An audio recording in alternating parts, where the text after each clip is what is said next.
Is a discouraging blow to the scientists and researchers who have been trying to save the endangered species.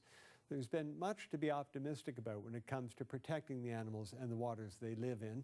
The Canadian Parks and Wilderness Society published a report earlier this week praising Canada's progress on protecting marine environments. More than 8% of coastal waters have been declared marine protected areas, but not here in New Brunswick. The province's single protected zone represents a tiny fraction of what needs to be guarded. Roberta Clowater is Executive Director of the New Brunswick chapter of the Canadian Parks and Wilderness Society. Roberta Clowater, good to see you. A pretty good grade for Canada overall, but not so much when we look at the Maritimes. How come?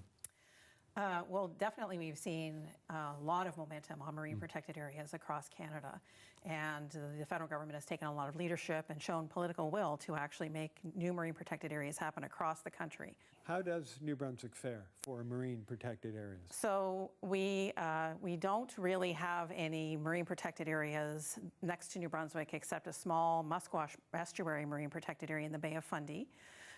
Most of the rest of the Gulf of St. Lawrence, the Northumberland Strait, and the Bay of Fundy don't have marine protected areas near us. There are areas called refuges, right?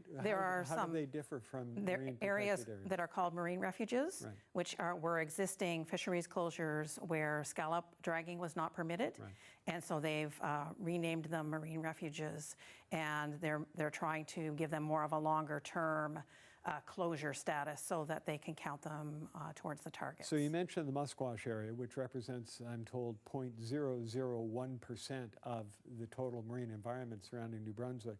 Where would you like to see marine protected areas related to New Brunswick? We would like to see networks of marine protected areas in all of the ocean around New Brunswick, so in the Northumberland Strait, the Bay of Chaleur, and the Bay of Fundy. Some really critical areas that we're pointing to would be the mudflats in the inner bay near Hopewell Rocks and Johnson's Mills that are really crucial for migratory bird feeding during their migratory season in August, and areas in Passamaquoddy Bay that have these rich upwelling zones that provide food for all kinds of fish, lobsters, and whales, and basking sharks. So how likely is that to happen in the near term, can you say? Well, we know that plans have been in place. There's been a lot of scientific research to identify potential areas in the Bay of Fundy and also in an area called Shediac Valley, which is off the Acadian Peninsula of New Brunswick. And those areas, all the work has been done. What needs to happen now is the government needs to work with the province, the provincial government, to establish more consultation, work with the local communities to make sure that they're done in a way that respects the existing fishing that's going on in those areas. A sad story today we heard about the death of another North Atlantic right whale. Would a marine protected area or a series of marine protected areas help in that effort to preserve these animals?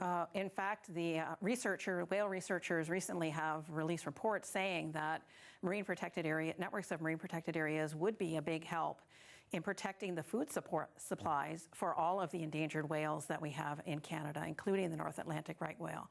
So it's very important that we deal with this missing piece of the conservation puzzle in our oceans so that we can make sure that the right whales can recover, that they can find enough food in the summertime to allow them to breed well and support the growth of calves over the rest of the season. All right, Roberta Clowater, good to talk to you. Thank you for your time. Thanks, Harry. Roberta Clowater is Executive Director of the New Brunswick chapter of the Canadian Parks and Wilderness Society.